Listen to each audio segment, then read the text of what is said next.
Follow along while we go on the ultimate Tenerife trip. From stargazing to crystal clear waters, this island is so underrated. We have just arrived for our first night in Tenerife and it is spectacular here. It is so beautiful. We just watched an amazing sunset. We're mostly planning on just having cocktails by the pool and vegetating here, enjoying the sunshine. It's pretty warm even though it's January. So mostly relaxing, but we do have a couple of really cool day trips planned. I'm excited to see what Tenerife has to offer. We've never been here before, so let's see what it's like and take you along with us. We stayed on the absolutely breathtaking Playa del Duque. This spot was so perfect with both a white sand and a black sand beach, and the beach had a picturesque promenade that was lined with high-end shops. We're in Playa del Duque, which is one of, if not the only, white sand beach in Tenerife. Let's go for a wander around. Beautiful. It is beautiful, it's nice and hot. I'm gonna go dive into the water.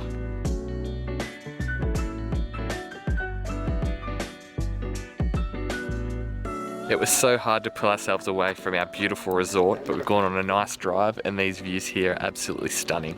We're driving our way down to the Masca Gorge. It is so, so beautiful. The roads are a bit sketchy though. They're super windy and super narrow, so I'm glad we're in a small car. We saw a bus doing it before. I have absolutely no idea how the bus is getting down here, but...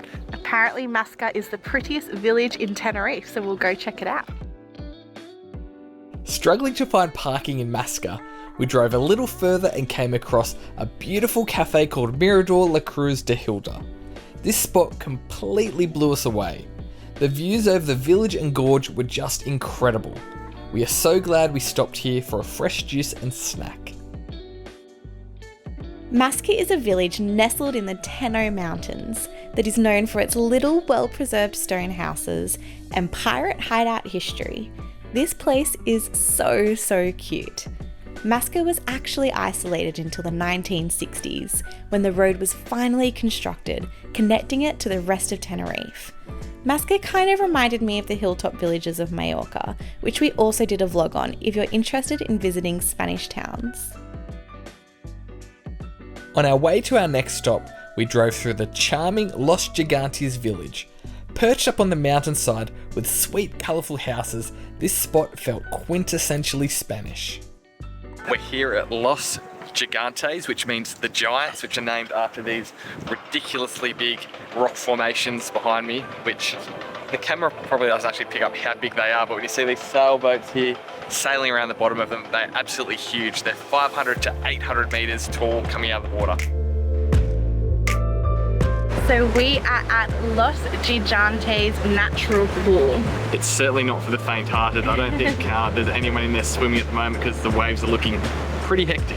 It can be unsafe, so I would definitely exercise caution, but it is beautiful and worth coming to have a look at anyway. Yeah, definitely glad we walked down and have a look at it, but we're not going to go swimming because we don't want to drown. It's beautiful though. We are doing something a little bit different tonight. We're doing a stargazing tour. And carver drinking tour. We're currently watching the sunset at the foot of Mount Teide. About 1,000 metres above sea level at the moment, but we're going to get to about 2,000 metres above sea level and look at the stars above us, which is in the top of Teide. I think, what did they say, it goes up to about 3,000? 2/3 of the way up. Wow. This experience was an absolute highlight of our trip. We couldn't get much footage because we had to keep our night vision, but seeing the stars from atop a volcano was just mind-blowing. The next morning, we headed to the north of the island, stopping first at the city of La Laguna. This city was super cool with its colourful buildings and vibrant local feel. La Laguna is a UNESCO World Heritage Site and is known for its well-preserved colonial architecture. While we were there, we did an audio tour around the Laguna Cathedral, which was just stunning.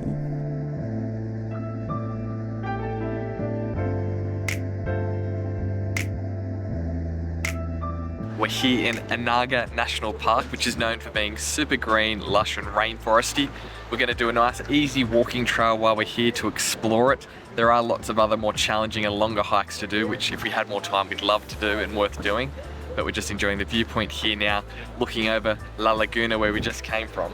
Super beautiful view of the north of the island. We are doing our little walk through Anaga, and the forest here is so beautiful. We did the census walk, which even for us amateurs was a bit short. Took us like 3 minutes. So we're just going a little bit deeper now. It is so different to the south of the island. And when they said it was green, thick and lush, that was very apt description of what we're experiencing through here as well. You can barely see through the rainforest, it's so thick. So calming. Calming until we get lost. After our beautiful walk, we went up to the Mirador Cruz del Carmen viewpoint, which was incredible. From up here you could see La Laguna and the infamous Mount Teide where we'd spent the previous night stargazing.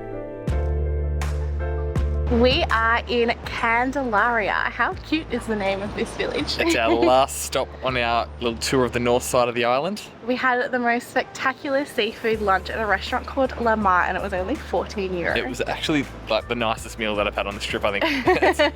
We were so tempted to just like order everything, even though we got a nice dinner tonight. We had to show all our restraints to not order everything on the menu, but we're sort of talking about how we can somehow come back here for a full either dinner or lunch because it was amazing. It's a super cute village dominated by a beautiful church behind us. It's on the sea and it's really quiet. It's probably the cutest place we've been to in Tenerife. We're thinking if we ever come back we might do a night or two just to stop through here. Super cute seaside town. Highly recommend popping it on a North Tenerife day trip itinerary. After our long day of exploring, we enjoyed the most spectacular sunset at our hotel. Playa del Duque was bathed in incredible blues, pinks and purples. It was the perfect end to our day before an even more perfect dinner. It was time to head to Kensei for dinner. This was one of the best meals we have had in our whole entire lives. Every single dish completely blew us away. For entrees, we had some incredible scorched mushroom scallops and tempura prawns, but the real star of the show was our lobster sushi roll, which came with a delicious miso butter sauce. This was all topped off with some insane donuts and a tiramisu shaved ice. It was a 10 out of 10 meal, and if I could give it 11, I would. We are staying at such a beautiful hotel here in Tenerife. It is called the Iberostar Grand El Mirador, and it is on what we think is the perfect beach in Tenerife, Playa del Duque. We have been around. We definitely think it's the best place to stay. Yeah, we've seen a few spots now and we definitely agree. I think we've nailed it with Playa del Duque, so highly recommend it. It's been an amazing spot just to escape the winter cold and get some, winter sun. Drink a lot of cocktails. A few cocktails, yes, and sake.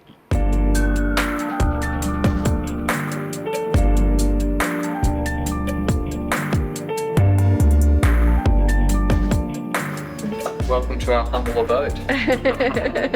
A really nice room.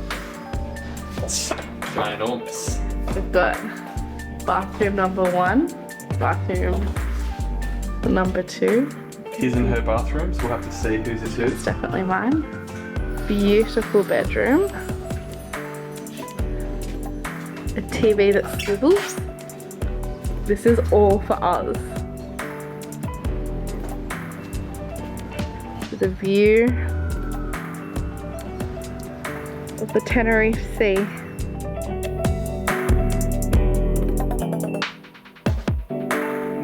After a day of luxuriating by the hotel pool, we headed to the infamous La Torre del Mirador for dinner.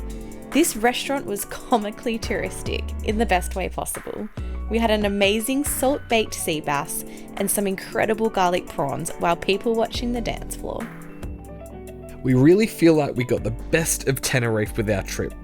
The hotel was so relaxing and absolutely beautiful, and our day trips to Masca Gorge and North Tenerife were incredible. Our highlight though, without a doubt, was the stargazing. Stay tuned for next week where we head to the UK countryside.